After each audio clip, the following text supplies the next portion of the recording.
तर विद्यार्थ्यांनो, आपण पहिला धडा पाहत आहोत गतीचे नियम. इयत्ता 9वी विज्ञान विषय गतीचे नियम. गतीच्या नियमामध्ये आधी आपण शिकलेलो आहोत की काय वस्तू गतिमान केव्हा म्हणतो किंवा एखादी वस्तू स्थिर कशी असेल हे आपण परवाच्या लेक्चरमध्ये बघितलं. कालच्या लेक्चरमध्ये अंतर, विस्थापन यांची व्याख्या बघितली, त्यांचे एकक बघितले. त्यानंतर चाल आणि वेग यांची व्याख्या पाहिली, यांचं सूत्र पाहिलं आणि यांचं एकक सुद्धा पाहिलं. चालची व्याख्या किंवा चालचं सूत्र काय होतं? एकूण कापलेले अंतरछेद एकूण लावलेला कालावधी. मी इथं साईडला हे गणित घेणार आहे थोड्या वेळाने. आधी फक्त तुम्हाला एक थोडीशी रिव्हिजन. चाल बरोबर काय होतं थोडक्यात लिहिते बरं का. एकूण कापलेले अंतरछेद एकूण लावलेला कालावधी. मग थोडक्यात आपण लिहूयात अंतरछेद काल. काल म्हणजे कालावधी. चालचं सूत्र काय? अंतरछेद काल. याच्याऐवजी तुम्ही एकूण कापलेले अंतरछेद एकूण लागलेला कालावधी असं सुद्धा लिहू शकता. त्यानंतर दुसरं सूत्र बघितलेलं आपण, वेग बरोबर विस्थापन छेद वेग. वेग बरोबर विस्थापन छेद वेळ. वेळ घ्या किंवा कालावधी घ्या, चालू शकतो. ठीक आहे, हे दोन तरी आपण सूत्र बघितलं आणि या सूत्रावरूनच आपण काय केलेलं? व्याख्या सुद्धा तयार केलेली की काय बाबा चालची व्याख्या काय होऊ शकते? एकूण लागलेल्या कालावधीमध्ये एकूण कापलेले अंतर म्हणजे काय असणार आहे? चाल. सूत्रावरूनच तुम्ही तयार करू शकता. चाल म्हणजे एकूण लागलेल्या कालावधीमध्ये एकूण कापलेले अंतर म्हणजे चाल होय. बघा केवढी सोपी व्याख्या आहे. तुम्ही सूत्रावरूनच व्याख्या सुद्धा तयार करू शकता. काही पाठ करायची गरज नाही. चाल म्हणजे एकूण लागलेल्या कालावधीत एकूण कापलेले अंतर म्हणजे काय असणार आहे? चाल असणार आहे. त्यानंतर वेग. वेग म्हणजे काय? तर एकूण एकक कालावधीमध्ये. इथं काय होतं? एकूण लागलेल्या कालावधीमध्ये म्हटलेलं आणि इथं काय घ्यायचं आहे? एकक वेळेत किंवा एकक कालावधी म्हणा. वेळ हा शब्द वापरला तरी चालू शकतो किंवा कालावधी हा शब्द वापरला तरी चालू शकतो. मग काय फक्त इथं एकक हा शब्द वापरायचं व्याख्या लिहिताना. आधी एकक का बरं मी हे लिहिलेलं आहे कारण का आणि सूत्रात नाहीये. आपण व्याख्या लिहायचं आहे एकक वेळेत किंवा एकक कालावधीमध्ये होणारे विस्थापन म्हणजे वेग होय. अंतर आणि विस्थापनची व्याख्या काय बघितलेली बरं? आपण हे अंतर आणि हे विस्थापन पाहतोय, परंतु अंतर आणि विस्थापनची व्याख्या काय बघितलेली आठवतंय का बघा बरं?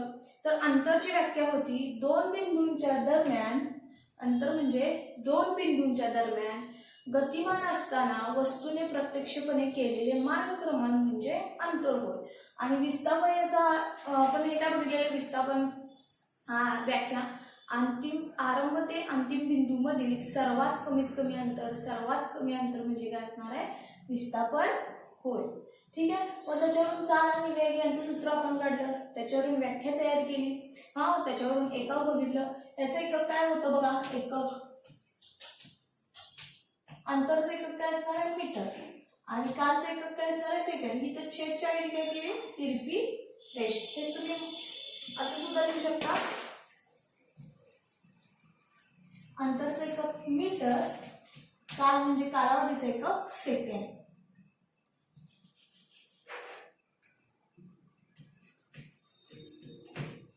ठीक आहे, मीटर प्रति सेकंड. त्यानंतर वेग. वेगाचं सूत्र काय? विस्थापन छेद वेळ. आणि यांचं एकक काय येणार आहे? विस्थापन सुद्धा आपण मीटर मध्येच नोंद करतो आणि वेळेचं एकक आपण सेकंड मध्ये. हे झालं एसआय एकक. सीजीएस एकक बघायचं असेल तर इथं मीटरच्या ऐवजी काय करायचं? सेंटीमीटर. हा सेकंड आहे तसंच असणार आहे. इथं सुद्धा वेगाचं सीजीएस एकक बघायचं असेल तर मीटरच्या ऐवजी सेंटीमीटर आणि प्रति सेकंड. सेंटीमीटर प्रति सेकंड ते सीजीएस एकक असेल तर, आणि एसआय एकक असेल तर मीटर प्रति सेकंड. मीटर प्रति सेकंड. ठीक आहे. इथंपर्यंत काय आलं? मी आता काय घेतलेलं आहे कारण याच्यावरून आपल्याला गणित बघायचे आहे यासाठी. हे लिहिलेलं आहे ते एसआय एकक लिहिलेलं आहे बरं का. हे मी आता का लिहिलं? कारण तुम्हाला आता हे गणितामध्ये सूत्र लागणार आहे. सूत्र पाठ असणे महत्वाचे आहेत. सूत्र, व्याख्या, एकक हे पाठ करून ठेवा की जेणेकरून तुम्हाला गणिताच्या वेळेस तुम्हाला लगेच इझी सोपं जाईल. आता एक पुस्तकामध्ये उदाहरण दिलेलं आहे बघा. मी आधी वाचून दाखवते, नंतर मी इथं लिहून दाखवते बघा. शीतल व संगीता यांच्या घरातील सरळ रेषेतील अंतर 500 मीटर आहे. शीतल व संगीता या दोन्ही मैत्रिणी आहेत. झालेलं होतं.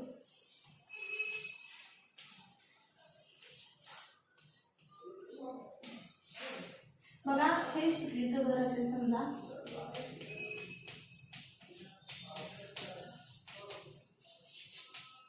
आणि इकडे काय असणार आहे, संगीताचं घर.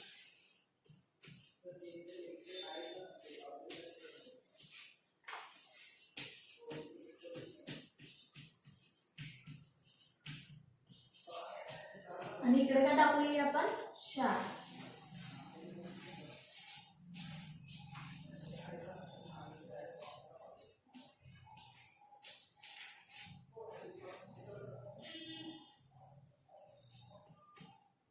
आणि घर यांच्यामधील अंतर बघा.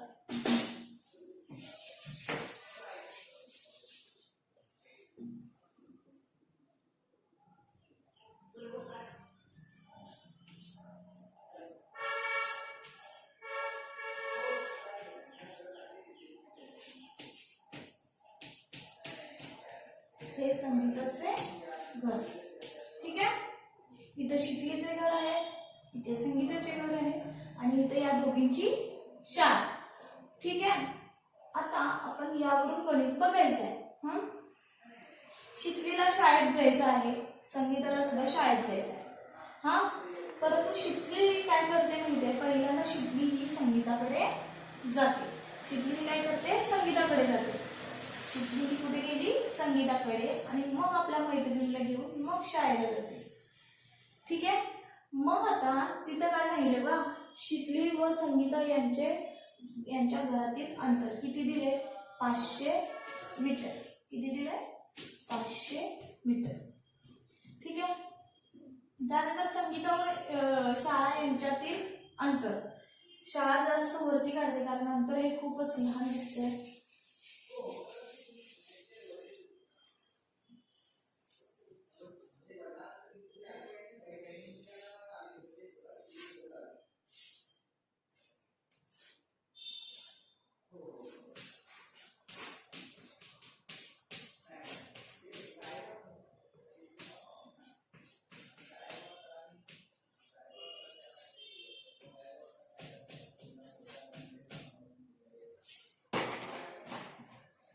तर बघा मुलांना, आता शितलीचे घर ते संगीताचे घर या दोघांमधील अंतर आहे ते 500 मीटर.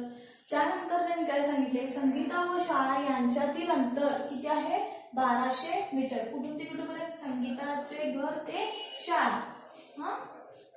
हे जे अंतर असणार आहे ते 1200 मीटर.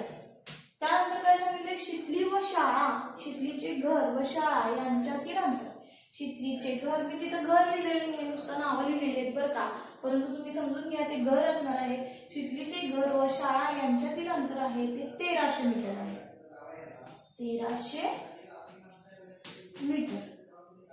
ठीक आहे, शितली ही शाळेला जाते, आणि शाळेला जाताना एकदा जाते ती संगीताच्या घरी जाऊन मग शाळेला जाते. ठीक आहे, हे अंतर असणार आहे, हा पहिला जो आहे तो मी ए मानते. तिचा मार्ग जो असणार आहे, म्हटल्यास इथे लिहिते ए मार्ग लिहिते, म्हणजे हा पूर्ण असणार आहे तो ए मार्ग. परंतु काही कारणानिमित्त दुसऱ्या दिवशी संगीता बाहेर गावी जाणार असेल समजा, तर मग ती संगीताच्या घरी जाईल का, नाही, डायरेक्टली शाळेला जाईल. मग त्यावेळेस जे जाणार आहे तो असणार आहे समजा हा बी मार्ग. ठीक आहे, तर आता बघा किती मार्ग झाले, एक ए मार्ग झाला. शितलीला शाळेला जायचं आहे, तिला 2 मार्ग आहेत. एक तर ती संगीताच्या घरी जाऊन शाळेला जाते, आणि दुसरा मार्ग जो आहे तर ती डिरेक्टली काय जाते, शाळेला जाते. संगीताच्या घरी जाऊन शाळेला जात असेल शितली तर तो असणार आहे ए मार्ग, आणि जर का शितली ही डायरेक्टली म्हणजे सरळ शाळेला जाणार असेल संगीताच्या घरी न जाता, तर तो मार्ग असणार आहे बी. ठीक आहे, तर पुस्तकात काय दिलेलं आहे ते गणित बघूयात आपण. शितली व संगीता यांच्या घरातील सरळ रेषेतील अंतर हे 500 मीटर आहे. किती आहे, 500 मीटर. पुस्तकात शीतल लिहिलेलं आहे, परंतु मी शितली घेतलेली आहे की जेणेकरून तुम्हाला लगेच कळेल यासाठी. तर या दोघांच्या, शीतल व संगीता या दोघांच्यातील अंतर, या दोघांच्या शाळेतील अंतर आहे 500 मीटर. त्यानंतर त्याने सांगितले संगीताचे घर व शाळा यांच्या सरळ रेषेतील अंतर जे असणार आहे, संगीताचे घर व शाळा यांच्यामधील अंतर जे असणार आहे ते 1200 मीटर. त्यानंतर अर्थातच शितलीचे घर ते शाळा यांच्यातील अंतर जे असणार आहे, शितलीचे घर ते शाळा यांच्यातील अंतर जे असणार आहे ते 300 मीटर. ठीक आहे. मग समजा शितलीला संगीताकडे जाण्यासाठी 5 मिनिटे लागत असतील. शितलीला संगीताच्या घरी जाण्यासाठी 5 मिनिट लागत असेल. 5 मिनिट. आणि तिथून शाळेला जाण्यासाठी बघा, शितलीला हा संगीताच्या घरी जाण्यासाठी 5 मिनिटे लागतात. मग नंतर संगीताच्या घरापासून शाळेपर्यंत जाण्यासाठी किती मिनिटे लागतात? 24 मिनिट. बघा, शितलीला संगीताच्या घरी जाण्यासाठी 5 मिनिट लागतात. तिथून मग परत त्यांना शाळेकडे जाण्यासाठी 24 मिनिटे लागतात. तर त्यांनी काय विचारलेलं आहे की शितलीची ए मार्गावरील चाल किती असेल आणि त्यानंतर बी मार्गावरील चाल किती असेल. ठीक आहे. हा इथं हा बी मार्ग आहे. हा, तर आता आपल्याला काय करायचंय? चाल काढायचंय. चालचं आपण व्याख्या बघितली आणि सूत्र सुद्धा बघितलं. चालची व्याख्या आहे एकूण लागलेल्या कालावधीमध्ये एकूण कापलेले अंतर म्हणजे चाल असणार आहे आणि त्याचं सूत्र चाल बरोबर अंतरछेद काल. ठीक आहे. मग आता हे अंतरछेद काल जे आहे हे सूत्र आता आपल्याला तात्पुरतं वापरायचं आहे. मग तिथं ए आकडा टाकलाय बघा मी, ए शितलीची चाल. त्यानंतर बी आकडा टाकलाय मी, शितलीची चाल. ए मार्ग म्हणजे मी हा दाखवते, मग अशी मी बी मार्ग दाखवलेला, परंतु ऍक्च्युअली नंतर मी चेंज केले. बी मार्ग म्हणजे हा दाखवणार आहे. आता हा ए मार्ग आणि त्यानंतर हा बी मार्ग. ठीक आहे. मग आता आपण काय करायचंय? चाल काढायचा आहे. बघा, आणखीन एक सांगते, इथं म दुसरी विलांटी आहे, हे मीटर आहे आणि मला पहिली विलांटी असताना मिनिट असतं. तुम्ही मीटर हे फुल फॉर्म मध्ये सुद्धा लिहू शकता किंवा असं सुद्धा लिहू शकता. आणि हे मिनिट फक्त तुम्हाला कळायला हवं की मीचं मीटर केव्हा असेल आणि मीचं मिनिट केव्हा असेल. ठीक आहे. तर मीचं हे मिनिट आहे पहिली विलांटी असताना आणि मीचं हे मीटर आहे दुसरी विलांटी असताना. तर आता आपण शितलीची ए इथे लिहिले किंवा तुम्ही असं लिहू शकता की शितलीची ए मार्गावरील चाल असं सुद्धा लिहू शकता तुम्ही.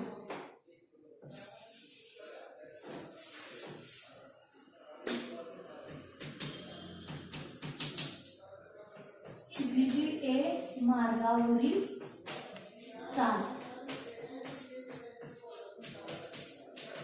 चालचं सूत्र काय लिहिले बघा आपण? अंतरछेद काल. काल आपण पूर्ण सूत्र बघितलेलं, एकूण कापलेले अंतरछेद एकूण लागलेला कालावधी. त्याच्या आधी फक्त आता काय लिहायचंय? अंतरछेद काल. तर अंतर किती आहे बघा? ए मार्गावरील अंतर किती आहे? शितली ते संगीताचे 500 मीटर. किती आहे? 500 मीटर. आणि कालावधी किती लागलाय त्यावेळेस? 5 मिनिट. कालावधी किती लागलाय? 5 मिनिट. ह्या दोघांचा आता काय करायचंय? भागाकार केल्यानंतर 5 एके 5, 5 एके 5, पुढचे 2 शून्य. टोटल किती आहे उत्तर? 100. उत्तर इथे लिहिते 100. परंतु एकक काय होतं बघा? अंतरछेद काल. आता इथं अंतर कशामध्ये दिलेलं आहे? मीटर मध्ये. आणि कालावधी हा मिनिटामध्ये दिलेला आहे. कालावधी हा कशामध्ये दिलाय? मिनिटामध्ये. त्यामुळे मी इथं मिनिट लिहिते. ठीक आहे. त्यानंतर बघा, मी पुन्हा एकदा सांगते, शितलीची ए मार्गावरील चाल बरोबर अंतरछेद काल. शितलीची ए मार्गावरील चाल बरोबर अंतरछेद काल. अंतर आहे ते 500 मीटर आहे. शितलीला संगीताच्या घरी जाण्यासाठी 500 मीटर अंतर पार करावं लागतं आणि तेही ती 5 मिनिटात अंतर पार करते. मग अंतर होतं ते 500 दिलं. काल म्हणजे कालावधी किती लागला तो? 5 मिनिटे. ह्या दोघांचा भागाकार केला. 500/5, 5 एके 5 आणि 5 एके 5 परत आणि हे 2 शून्य कडून तिथं 2 शून्य दिलेले आहेत. उत्तर आलेलं आहे 100. अंतर होतं ते मीटर मध्ये होतं, कालावधी होता तो मिनिट मध्ये होता. मग अंतर हा अंशात आणि कालावधी होता तो छेदामध्ये. त्यामुळे त्याचा एककाला मीटर प्रति मिनिट. ठीक आहे. हे ए मार्गावरील चाल झालं. आता शितलीचा बी मार्गावरील चाल बघूया.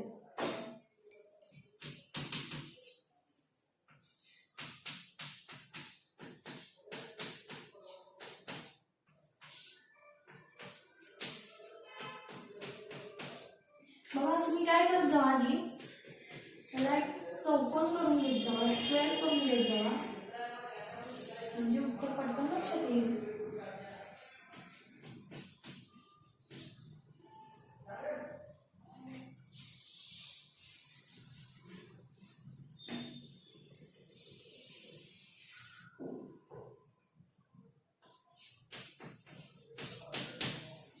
चिखलीची बी मार्गावरील चाल. बी मार्ग कुठला असणार? आता शीतली इथपर्यंत पोहोचली संगीताच्या घरापर्यंत. आता तिथून शीतलीला काय करायचंय? शाळेला जायचंय. मग तो मार्ग कुठला झाला? हा बी मार्ग झाला. मग बी मार्गावरील चाल. मग त्यावेळेस पण चालचं सूत्र काय आलं? अंतरछेद काल. अंतरछेद काल. मग अंतर किती आहे बघा? इथे अंतर किती आहे? 1200 मीटर. आणि कालावधी किती आहे? 24 मिनिट. ओके नाही? मग अंतर हा किती दाखवला बघा? 1200/24. ठीक आहे. अंतर होते ते 1200 मीटर. इथून ते इथपर्यंत अंतर किती झालं? शिकली ही कुठे गेलेली? संगीताच्या घरी. तिथून ते शाळेपर्यंत अंतर म्हणजे हा बी मार्ग असणार आहे. आणि की जे अंतर आहे 1200 मीटर. आणि तिथून ते संगीताच्या घरापासून चिखलीला शाळेपर्यंत जायला लागली मिनिटे किती? 24 मिनिटे. म्हणून इथं 24 मिनिटे दिली. आणि वरचं अंतर 1200 मीटर. आता यांचा भागाकार घालूयात आपण. 12 × 24, 12 × 12. हे पुढचे 2 शून्य. इथे राहिले 2, 2 × 2, 2 × 5 = 10. आणि हा एक पुढचा 0. पुन्हा एकदा इकडे दाखवते बघा भागाकार. 1200/24. हे तुम्हाला भाग आता घालता यायला हवे, कारण परत पुन्हा आधीसारखं भाग घालत बसला इकडे 24 इकडे 1200 म्हणून तर फार वेळ लागतो. ह्या म्हणजे येतं किती जणांना, परंतु काही जणांना येत नसेल तर त्यांनी असल्या भागाकाराची प्रॅक्टिस करून घ्या की जेणेकरून तुम्हाला इथले इथे सोडवता येऊ शकेल. 12 × 24, 12 × 12. आणि हे पुढचे 2 शून्य. हा भागाकार लिहितोय आपण किती आहे तो. त्यानंतर इथं आले 2 आणि इथं आले 100. मग बेच्या पाड्यात 100 हा बे न 100ला भाग जाऊ शकतो. 2 × 2, 2 × 5 = 10. आणि हा 0. उत्तर किती आलं बघा? 50/1. म्हणजेच काय बघा? 50/1. छेदातले 1 नाही लिहिले तरी चालतो. म्हणजे किती उत्तर आलं? 50. एकक काय असणार आहे? अंतरचं एकक होतं मीटर. आणि कालावधी हा तुम्हाला मिनिटामध्ये दिलेला आहे. त्यामुळं छेद आहे तो तिरपी रेष मारली, त्याला प्रति म्हणायचं. काल तुम्हाला सांगितलेलं होतं minute, metre per minute, metre प्रति मिनिट. मी पर म्हणते ते हे प्रतिलाच इंग्लिशमध्ये पर असं म्हणतात. ठीक आहे. मग चिखलीची बी मार्गावरील चाल किती आली? 50 मीटर प्रति मिनिट. ठीक आहे. इथं वाटल्यास कंसात टाकते मी. इथं ए मार्गावरील चाल आहे आणि इथं बी मार्गावरील चाल आहे. ठीक आहे. इथंपर्यंत कळालं? मुलांना हे एवढं लिहून घ्या. त्याच्या पुढचं मी आता सांगणार आहे ते आता बोर्डावरती जागा नाही आहे, त्यामुळे मला पुसायला लागेल आणि पुन्हा लिहायला लागेल. तोपर्यंत हे व्यवस्थितरित्या बघा आणि एकदा वहीत लिहून काढा. बघा काय काय दिलेलं आहे. आधी काय काय आपल्याला गणितामध्ये काय काय दिलेले आहेत, कोणत्या कोणत्या गोष्टी दिलेल्या आहेत ते लिहून काढलं. शिखली व संगीता यांच्या घरातील अंतर 500 मीटर. संगीता व शाळा, संगीताचे घर व शाळा यांच्यातील अंतर आहे 1200 मीटर. त्यानंतर शिखली व शाळा यांच्या घरातील अंतर आहे 1300 मीटर. बघा शिखलीचे घर व शाळा यांच्या घरातील अंतर आहे शिखलीचे घर व शाळा यांच्यातील अंतर आहे ते 1300 मीटर आहे. ते इथे दिले आहे.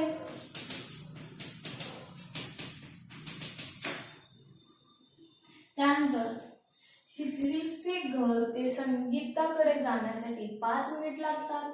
त्यानंतर तेथून पुन्हा त्या दोघींना मिळून शाळेत जाण्यासाठी लागतात ती 24 मिनिटे लागतात. हे सगळे आकडे तुम्हाला दिलेले आहेत की गणितामध्ये नेमकं कुठले कुठले काय काय दिलेली आहे माहिती ते इथं लिहून दिलेलं आहे. आणि त्यानंतर त्यांची चाल काढली, शिखलीची चाल काढली ए मार्गावरील आणि बी मार्गावरील.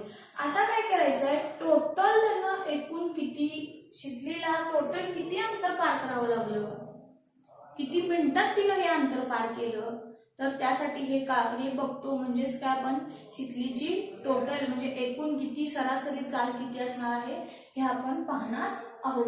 त्यासाठी काय करते? हे वरती लिहिते. आता राहिले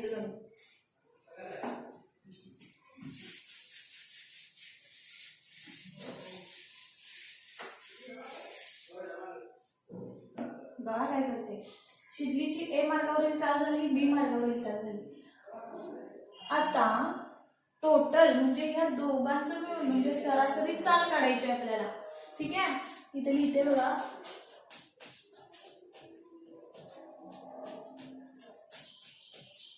शितलीची सरासरी चाल, सरासरी चाल यासाठी तेच असणार आहे एकूण अंतर छेद एकूण लागलेला कालावधी. एकूण कापलेले अंतर छेद एकूण लागलेला कालावधी. आता काल आपण सूत्र बघितलेलं आहे, एकूण कापलेले अंतर छेद एकूण लागलेला कालावधी. फक्त इथं दोन आहेत मिळून म्हणून मी फक्त इथं एकूण लिहिते, कारण दोन्हींचं मिळून काढायचं आहे, ए प्लस बी करायचं आहे आपल्याला. म्हणून इथं एकूण अंतर छेद एकूण कालावधी. का बरं, तर सरासरी आहे म्हणून.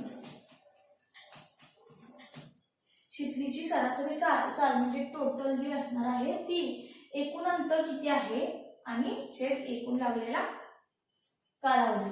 तर एकूण कापलेलं अंतर बघा किती आहे, 500 अधिक 1200 मीटर असणार आहे. शितलीने संगीताच्या घरी जाऊन शाळेकडे गेली, म्हणजे शितलीचे घर ते संगीताचे घर होते ते 500 मीटर होतं आणि संगीताच्या घरापासून शाळेपर्यंत अंतर होतं ते 1200 मीटर. मग एकूण अंतरच्या ठिकाणी मी लिहिते 500 अधिक 1200. 500 अधिक 1200 छेद एकूण लागलेला कालावधी किती आहे बघा. शितलीला संगीताच्या घरी जाण्यासाठी 5 मिनिटे लागली आणि त्यानंतर संगीताच्या घरातून लगेच ती निघाली. तो आहे शाळेकडे जाण्यासाठी 24 मिनिटं. म्हणजे टोटल 5 मिनिट अधिक 24 मिनिटं. टोटल मिनिटे किती लागली, 5 अधिक 24. ठीक आहे, मग आता ह्या दोघांची बेरीज करायची, ह्या दोघांची बेरीज करायची. 1200 अधिक 500 1700 आणि 5 अधिक 24 29. ठीक आहे, यांचा भागाकार घालवल्यानंतर जरा असं पुसते इथं, यांचा भाग घालवल्यानंतर 58.6. मग अशी तुम्हाला भागाकार कसा करायचा सांगितला त्याप्रमाणे इथं हा भाग जाताना पॉइंट मध्ये येतो उत्तर. ठीक आहे, हा भाग घालवला डिरेक्टली तुम्ही 29 ने 1700 ला, तर उत्तर येणार आहे तो पॉइंट मध्ये येणार आहे, कारण बाकीचे 0 येत नाही, त्यावेळेस उत्तर येतं ते पॉइंट मध्ये 58.6. आणि किती आलं, एकक काय असणार आहे, चाल एकक अंतर. हे सूत्र आहे ते अंतरछेद काल, अंतर दिले मीटर मध्ये आणि एक प्रति मिनिट.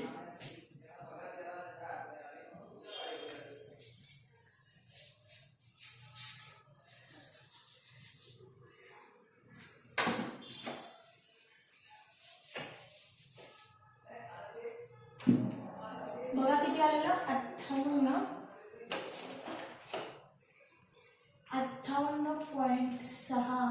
मीटर प्रति मिनिट. ठीक आहे, ही काय झाली शितलीची सरासरी चाल.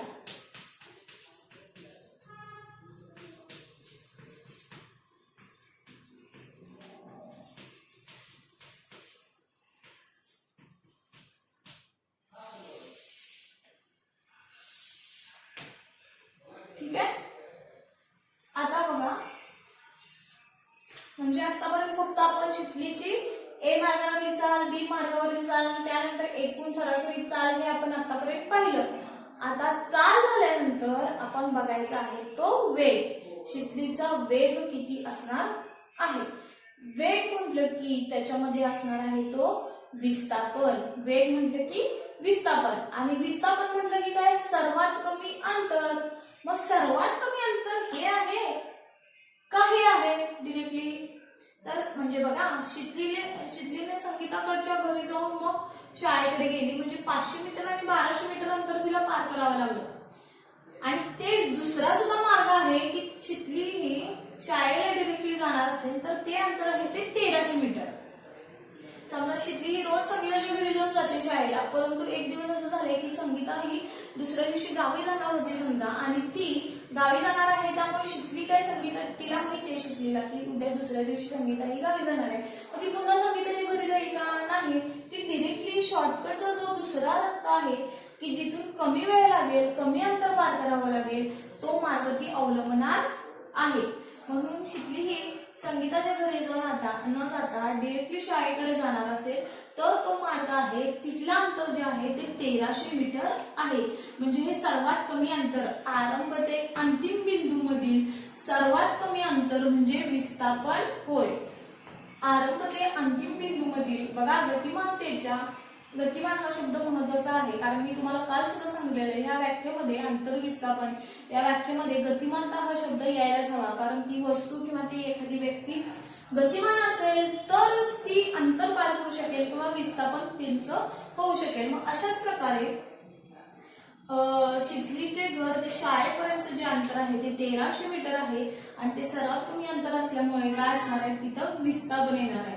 ठीक आहे. मग आता वेग बरोबर विस्थापन छेद काल, वेगचं सूत्र काय आहे, विस्थापन छेद काल. मग ते सूत्र वापरून आपण काय करूया, वेग काढूया. शिकलीचा वेग किती असेल तो काढूया. हे चाल झालं म्हणजे काय, तिची स्पीड झाली. आता बघायचं आहे वेग. वेग म्हणजे इंग्लिशमध्ये त्याला व्हेलोसिटी असं म्हणतात. तर मी इथलं जरा पुसते आणि वेग काढते.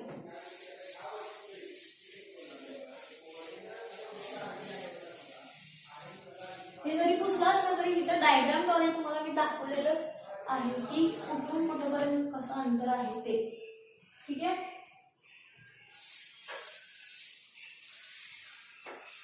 बघा, हा होता तो एक आकडा समजा, हा होता तो दुसरा पार्ट होता समजा, आणि हा आता काढणार आहे तो तिसरा पार्ट.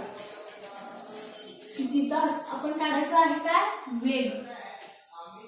वेगचं सूत्र काय सांगितलं, विस्थापन छेद कालावधी. तिची सरासरी वेग असेल.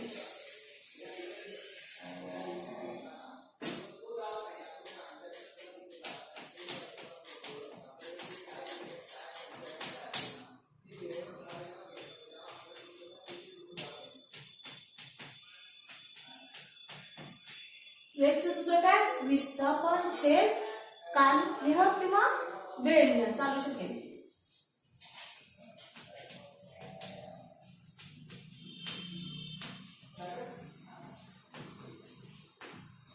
बघा, शिकलीची सरासरी वेग बरोबर विस्थापन छेद वेळ. विस्थापन म्हणजे काय सांगितलं, गतिमानतेच्या आरंभ ते अंतिम बिंदू मधील सर्वात कमी अंतर. सर्वात कमी अंतर हे होऊ शकेल का बरं, इथून इथं म्हणजे शिकलीच्या घरापासून संगीताच्या घरापर्यंत जायचं आणि तिथून मग शाळेला जायचं का, हे अंतर कमी पडेल की शिकलीच्या घरापासून डायरेक्ट शाळेला जायचं. मग सगळ्यात कमी अंतर असणार आहे ते इथलं असणार आहे. संगीताच्या घरी जाऊन गेल्यानंतर फार वेळ लागणार आणि खूप अंतर पण पार करावं लागणार. बघा ना, इथं 500 मीटर आहे आणि इथं 1200 मीटर, टोटल झाले 1700 मीटर. मग त्याच्यापेक्षा कमी अंतर आहे ते 1300 मीटर, हो की नाही. मग 500 आणि 1200 टोटल मिळून 1700 होतं आणि इथं 1300 मीटर. मग सर्वात कमी अंतर असणार आहे ते 1300 मीटर. म्हणून वेग काढताना वेग बरोबर विस्थापन छेद वेळ. विस्थापन म्हणजे सर्वात कमी अंतर जे आहे ते आपण धरायचं आहे, तर ते किती आहे, 1300 मीटर. मग इथे विस्थापनच्या जागी 1300 आणि वेळ जो होता तो आपण इथलाच घ्यायचा आहे. टोटल मिनिट किती घ्यायचं आहे, 24 मिनिटाधिक 5 मिनिट. किती झाले टोटल, 29 मिनिट. इथं लिहिलं 29. 1300 छेद 29 मिनिटे भाग घालवल्यानंतर उत्तर आलेलं आहे बघा किती, 44.83. हा आहे तो सरासरी वेग.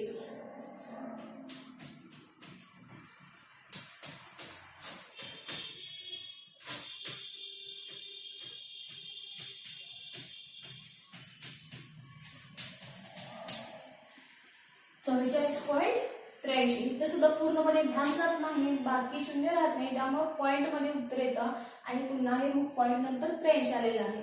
आणि एकक काय असतो, वेगचं एकक काय, वेगचं सूत्र आधी आहे विस्थापन छेद वेळ. आपल्याला एकक पाठ नसलं तरी चालेल, परंतु सूत्र मात्र पाठ असायला पाहिजे आणि त्या सूत्रावरून तुम्ही एकक काढू शकता. विस्थापनचं एकक काय आहे, मीटर. विस्थापनचं एकक, विस्थापन म्हणजे शिकलीच्या घरापासून शाळेपर्यंत गेला तर ते अंतर किंवा ते विस्थापन जे आहे ते कशामध्ये नोंद केलेले आहे, मीटर मध्ये. म्हणजे हे विस्थापनचं एकक आलं मीटर आणि छेद वेळ आहे, वेळ आहे तो कशामध्ये घेतलेला आहे, मिनिटामध्ये घेतलेला आहे, म्हणून प्रति, छेदच्या ऐवजी प्रति घेतली म्हणजे त्रिपिले आणि इथे लिहायचं आहे मिनिट. ठीक आहे. मग बघा शिकलीची सरासरी वेग बरोबर 44.83 मीटर प्रति मिनिट.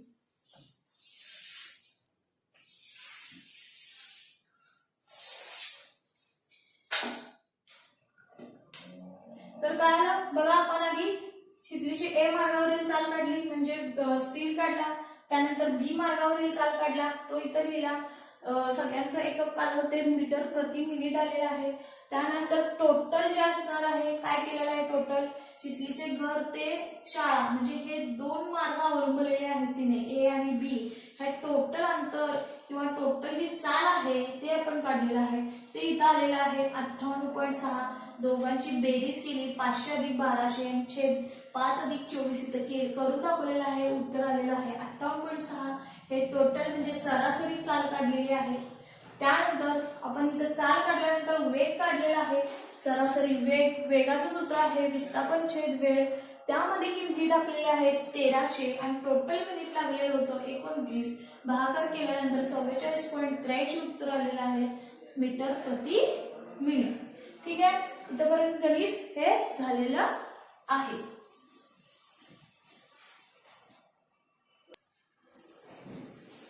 तर मुलांना बघा इथं मग अशी दिसत नव्हतं व्यवस्थित, तर इथं 5 आहे, भागाकार केल्यानंतर इथं 58.6 आलेला आहे. तुम्ही भाग घालून बघू शकता, त्याचं उत्तर किती आहे 58.6.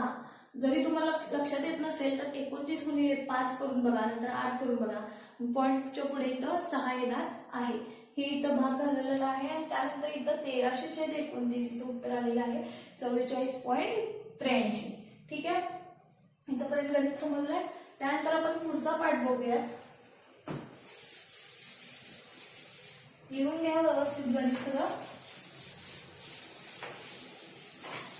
समजण्यासाठी. तुम्हाला इथं डायग्राम वगैरे काढून दाखवलेली आहे की जेणेकरून तुम्हाला कुठून कुठेपर्यंत जाताना किती अंतर लागेल किंवा किती मिनिट लागेल हे कळू शकेल यासाठी.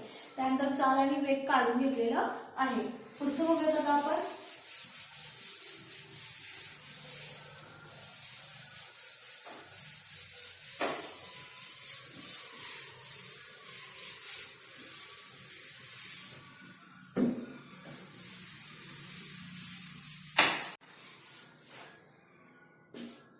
चाल व दिशा यांचा वेगावर होणारा परिणाम.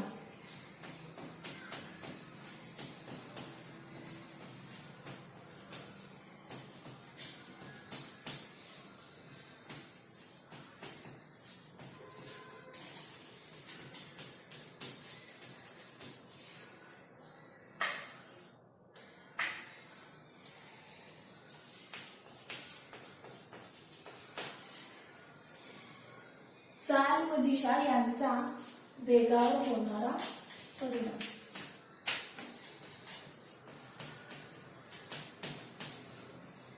बघा मी इथं साईडला लिहिते की चालला स्पीड असे म्हणतात, म्हणजे तुमच्या लक्षात येईल, कारण चालपेक्षा आपण स्पीड हा शब्द शक्यतो वापरत असतो, हो की नाही.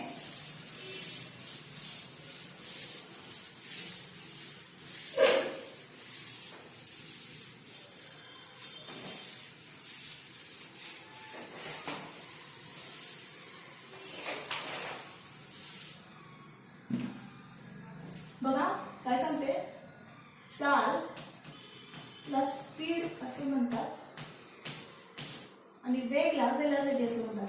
हे फक्त माहितीसाठी दिले तुम्हाला. आता चाल व दिशा यांचा वेगावर होणारा परिणाम म्हणजे आता उदाहरणार्थ काल मी थोडक्यात सांगितलं की बघा आता तेच डिटेल मध्ये सांगते. बघा चाल आणि दिशा बदलली तर वेग कसा काय बदलतो तर ते बघूया.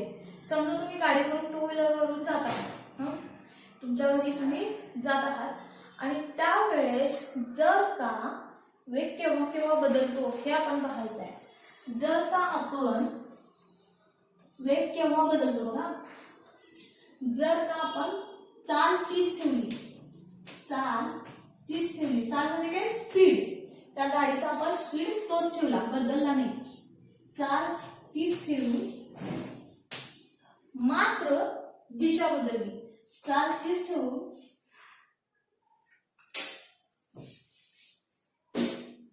चाल तीच ठेवली व दिशा बदलली. म्हणजे समजा तुम्ही घरी जात आहात टू व्हीलर वरून आणि चाल म्हणजे स्पीड तीच ठेवली मात्र दिशा बदलली, तुम्ही दुसऱ्या रस्त्याने गेला किंवा एखादं वळण आलं, ठीक आहे, तर वेग बदलणार आहे की नाही? तर वेगावर सुद्धा परिणाम होतो. वेग हा बदलतो. स्पीड तुमची एकच आहे, समजा 40 तर 40च आहे, त्या स्पीडनं जात आहे, मात्र काय मध्ये वळण लागलं किंवा दिशा बदलली, तुम्ही दुसऱ्या रस्त्याने गेला, तर त्यावेळेस स्पीड सुद्धा काय होणार, सॉरी वेग हा काय होणार आहे? वेग म्हणजे व्हेलॉसिटी ही बदलणार आहे. म्हणजे समजा मध्येच वळण आलं, सरळ रेषेत गेला नाही ना, मध्येच वळण आलं, एखादा क्रॉस आला, तर त्यावेळेस काय होणार आहे? वेग सुद्धा बदलणार आहे. चाल तीच ठेवली व दिशा बदलली तर वेग हा बदलतो. तर वेग बदलतो.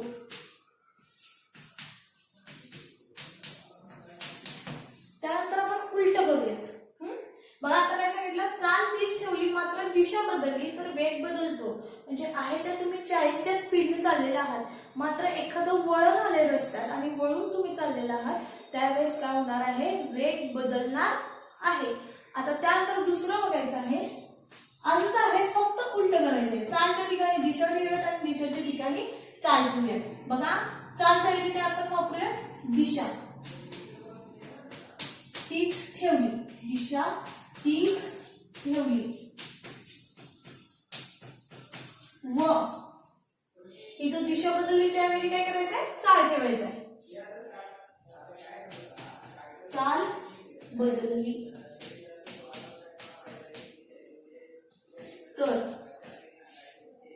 बघा दिशा तीच ठेवली म्हणजे तुम्ही गाडीने अगदी सरळ रेषेत म्हणजे सरळ रस्त्याने जात आहात, एकदम सरळ रस्त्याने जात आहात, मात्र काय केलंय?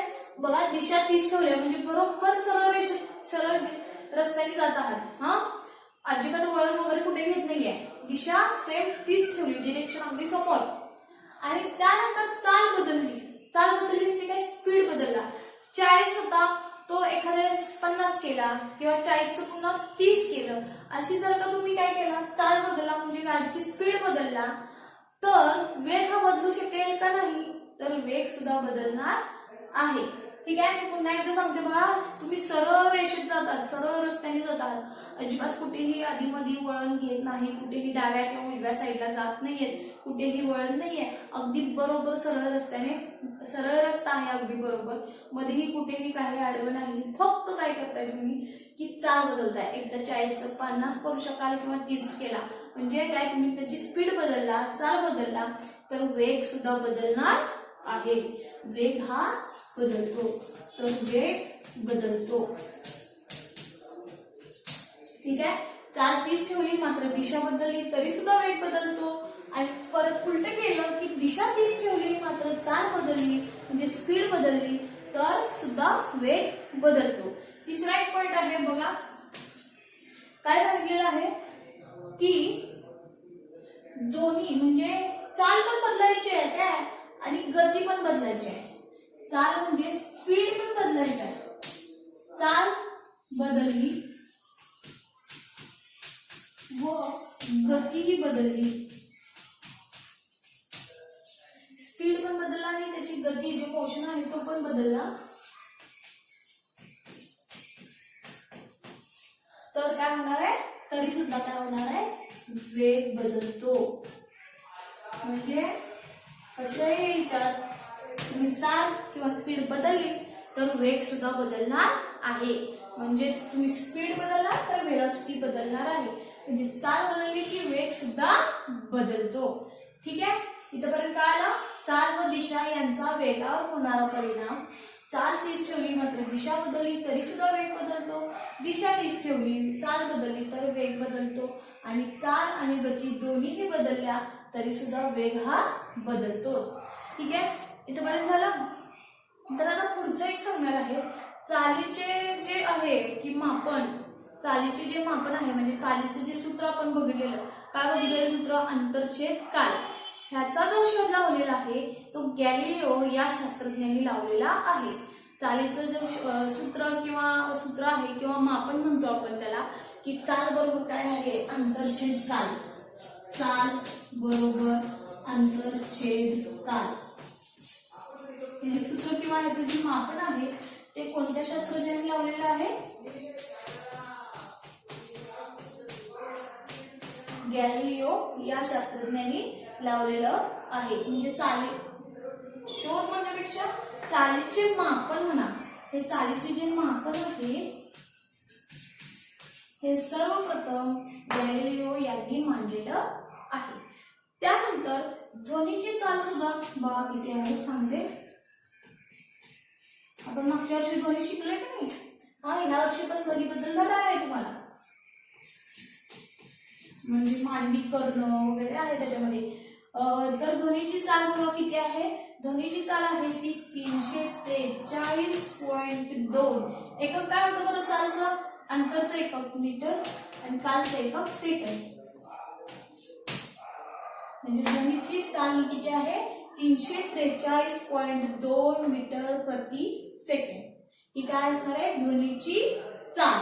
आपण मागच्या वेळेस बघितलेलं बघा, ध्वनीच्या प्रसारणासाठी म्हणजे ध्वनी इकडून तिकडे जाण्यासाठी ध्वनी हा कशाच्या स्वरूपात जातो, तरंगाच्या स्वरूपात जातो का नाही, तुम्हाला दाखवलेला मागच्या वर्षी होतं. ध्वनी हा काय जातो, तरंगाच्या स्वरूपात म्हणजे वेव्हच्या स्वरूपात. जसं आपण पाण्यात एखादा दगड टाकल्यानंतर बघा पाणी कसं असं तरंगतं बघा, त्याप्रमाणे ध्वनी सुद्धा जात असतो. मग ते ध्वनी खरं मात्र ध्वनीच्या प्रसारणासाठी काय लागतं, माध्यमाची आवश्यकता असते. मग त्या ध्वनीची जी चाल असते तर किती असते, 343.2 मीटर प्रति सेकंद इतकं असतं. तसंच प्रकाशाबद्दल सुद्धा आहे, प्रकाशाला सुद्धा जाताना बघा की प्रकाशाची चाल, प्रकाशाबद्दल तुम्हाला असणार आहे नंतर या धड्यामध्ये, 10वीला सुद्धा उपयोगी आहे. ते आता जी किंमत सांगणार आहे ती 10वीला गणित असतात, त्या गणितामध्ये प्रकाशाची चाल एकदा गणितामध्ये प्रश्नामध्ये दिलेली नसते किंमत. म्हणजे जसं उदाहरणार्थ बघा, तुम्हाला गणितामध्ये कसं पायची किंमत तुम्हाला दिलेली असते का नाही, तुम्हाला पाठ असते पायची किंमत 3.14 किंवा 22/7 घ्यायचं असतं. तसं प्रकाशाची चाल जी आहे तर ती बघा किती आहे, तशी ती किंमत देत नाही एकदा प्रश्नामध्ये. 10वीला गेल्यानंतर प्रश्न जो आहे प्रकाशाबद्दल तर त्याच्यामध्ये प्रकाशाची चाल दिलेली नसते, त्यावेळेस ती आपल्याला किंमत पाठ असावी लागते. जशी पायची किंमत तुम्हाला गणितामध्ये पाठ असते तसं प्रकाशाची चाल सुद्धा तुम्हाला पाठ असायला हवी. तर ती किती आहे बघा,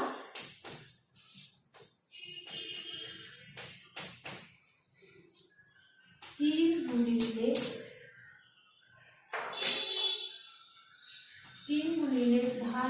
10⁸ मीटर प्रति सेकंद. 3 गुणिले 10⁸ मीटर प्रति सेकंद. म्हणजे प्रकाशाची चाल जी आहे, म्हणजे प्रकाश हा एका सेकंदात किती मीटर अंतर पार करू शकतो, 3 गुणिले 10⁸. आणि ध्वनी एका सेकंदात किती अंतर पार करू शकतो, 343.2 मीटर इतकं पार करू शकतो. म्हणजे बघा किती फास्ट जातात ती, किती लगेच एकदम त्याचं स्पीड आहे, एकदम चाल आहे. की प्रकाशाची चाल 3 गुणिले 10⁸ आहे आणि ध्वनीची चाल किती, एका सेकंदात 343.2 मीटर इतकं जाऊ शकतो. म्हणजे बघा किती त्यांची स्पीड आहे. चाल म्हणजेच काय, स्पीड असणार आहे. आता हा 10⁸ म्हणजे नेमकं काय, तर बघा तुम्हाला हे झालेलं आहे गणितामध्ये की 10चा वर्ग म्हटलं की आपण काय करतो, 100 असतं, हो की नाही. 10⁸ म्हणजे की काय असतं, 1000 असतं, हो की नाही. तसं 10⁸ म्हणजे काय असतो की 10चा वर्ग म्हणजे एकावरती 2 शून्य, 10चा म्हणजे एकावरती 3 शून्य. तसं 10⁸ म्हणजे किती असणार आहे, 2 3 4 5 6 7 8 इतके शून्य असणार आहेत.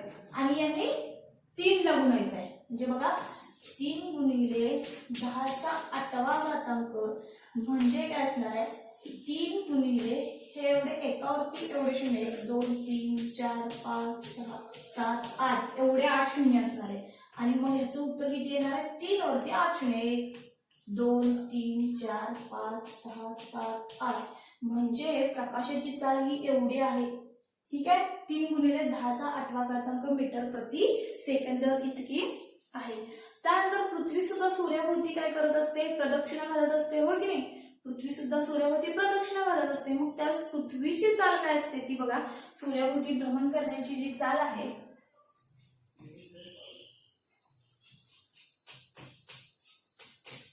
पृथ्वीची सूर्याभोवती परिभ्रमण करण्याची जी चाल आहे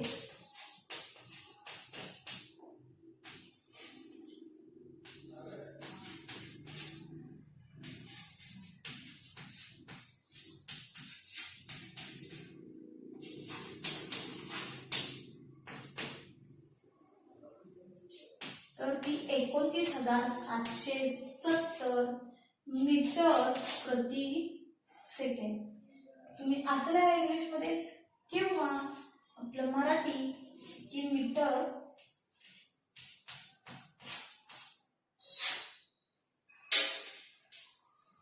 प्रति सेकंड. ठीक आहे बघा. पृथ्वीची सूर्याभोवती भ्रमण करण्याची चाल आहे, म्हणजे जी पृथ्वी सूर्याभोवती फिरत असते की नाही, त्यावेळेस पृथ्वीची किती स्पीड आहे तर बघा 1 सेकंदात बघा किती मीटर, 29,770 मीटर इतका प्रवास करत असते. म्हणजे पृथ्वीची सूर्याभोवती भ्रमण करण्याची जी चाल आहे तर ती 29,770 मीटर प्रति सेकंद इतकी आहे. ठीक आहे, कळालं. तर आपण काय काय बघितलं बघा. चाल व दिशा यांचा वेगावरती होणारा परिणाम बघितलं. त्यानंतर आपण ध्वनीची चाल बघितली, प्रकाशाची चाल बघितली, त्यानंतर पृथ्वीची सूर्याभोवती भ्रमण करण्याची सुद्धा चाल बघितली. हे परीक्षेला येतं बरं का. रिकाम्या जागा ध्वनीची चाल डॉट डॉट इतकी असते, तर उत्तर काय 343.2 मीटर प्रति सेकंड. एकदा चुकी बरोबर लिहायचं असेल ना तर इथलं एकक कधीतरी बदलतात. चूक आहे का बरोबर, त्यामुळे एकक सुद्धा आपल्याला पाठ असायला पाहिजे.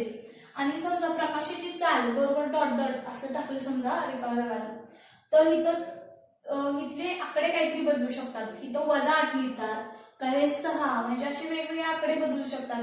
इथं पॉइंट मध्ये येतात, म्हणजे 0.3 दिलं वगैरे. ऑप्शनचे असतात ना रिकाम्या जागा, त्याच्यामध्ये ऑप्शन दिला समजा 0.3 गुणिले 10⁸, तर ते उत्तर बरोबर असेल का नाही, तर नुसता काय इतकी आहे इथं 3. ठीक आहे. मग हे आकडे आणि ह्याचे एकक व्यवस्थितरित्या लक्षात ठेवा. हे रिकाम्या जागाला येतं ध्वनीची चाल किंवा प्रकाशाची चाल, ते तुम्ही आकडे हे पाठ करून ठेवा. ठीक आहे. त्यानंतर पुढचं बघूयात आपण काय आहे. एकरेषीय एकसमान गती आणि नाईक समान गती. एकरेषीय एकसमान गती आणि नाईक समान गती. तर आधी आपण व्याख्या बघूया. जर समान एक मिनिट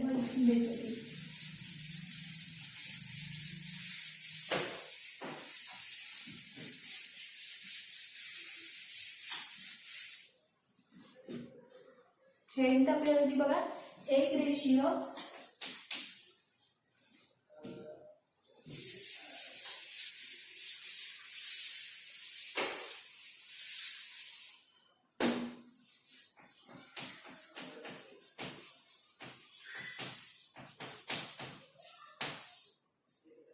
एक समान गती. सोपे आहेत व्याख्या, एकसारखेच आहेत, थोडेसे शब्द चेंज करायचे. एक समान गती व नाईक समान गती. एक समान गती, एक रेषीय एक समान गती व नाईक समान गती व नाईक समान गती. ठीक आहे. तर एक समान गती म्हणजे जर वस्तू समान कालावधीमध्ये असमान अंतर कापत असेल तर ते नाईक समान असणार आहे. आणि त्याच्यावरून एक समान गतीचं उत्तर एक व्याख्या तयार केली. जर वस्तू समान कालावधीत समान अंतर पार पाडत असेल तर ते एक समान गती असणार आहे. बघा इकडे येते ही एक समान गती.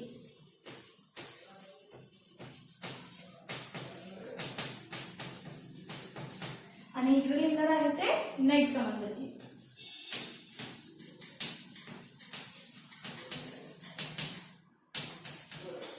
एक वस्तू आहे, एक वस्तू आहे म्हणजे उदाहरणाद्वारे मी स्पष्ट करते, आधी जरा अशी व्याख्या लिहून देते.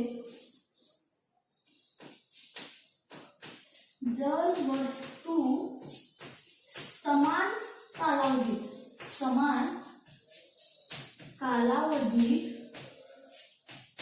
म्हणजे सेम टाइम पाहिजे, समान कालावधीत समान अंतर. मी मुद्दाम इथं नाही लिहिली, त्याच्या खालीच लिहिते की जेणेकरून तुम्हाला पाठ होऊ शकेल. समान कालावधीत समान अंतर पार करत असेल किंवा जात असेल, समान अंतर कापत असेल लिहा, पार करत असेल लिहा किंवा जात असेल लिहा. जसं तुम्हाला इझी पडतं त्याप्रमाणे लिहा. अंतर कापत असेल असं लिहिलेलं आहे. इथे समान कालावधीत समान अंतर कापत असेल, पुस्तकात तुम्हाला कापत असेल असं दिलेलं आहे, त्यामुळे तुम्ही हे यूज केलं चालतं. जात असेल तरी सुद्धा लिहू शकता. जर वस्तू समान कालावधीत समान अंतर कापत असेल तर ती गती जी असणार आहे ती गती म्हणजे असणार आहे ती गती म्हणजे एक समान गती होय.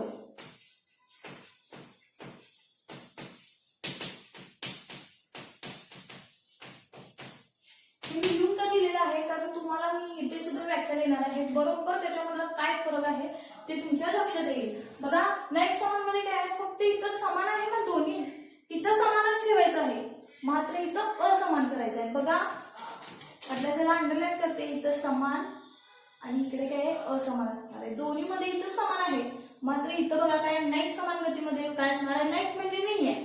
तर बघा जर वस्तू समान कालावधीत, दोन्हीकडे मात्र समान कालावधीच आहे बरं का, इथं समान आहे तर इथं असमान कालावधी दाखवायची नाही आहे. दोन्हीकडे सुद्धा एक समान गती आणि एक समान गती दोन्ही मध्ये सुद्धा समान कालावधीच असणार आहे.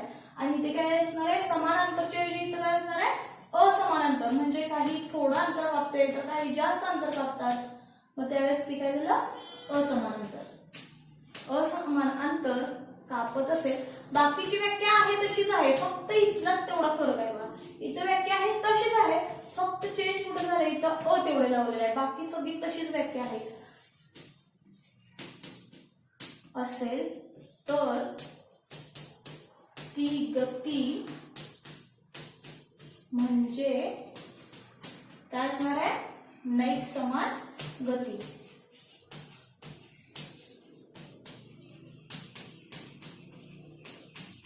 बघा काय चेंज झालेलं आहे, इथं सर वस्तू समान कालावधीत समान अंतर कापत असेल तर ती गती म्हणजे एक समान गती, आणि इथं जर का वस्तू समान कालावधीमध्ये असमान अंतर कापत असेल तर ती असणार आहे नाईक समान गती. चेंज कुठे आहे, दोन्ही व्याख्या सेमच आहेत, फक्त चेंज आहे ते इथं एक्स्ट्रा जोडले असमान.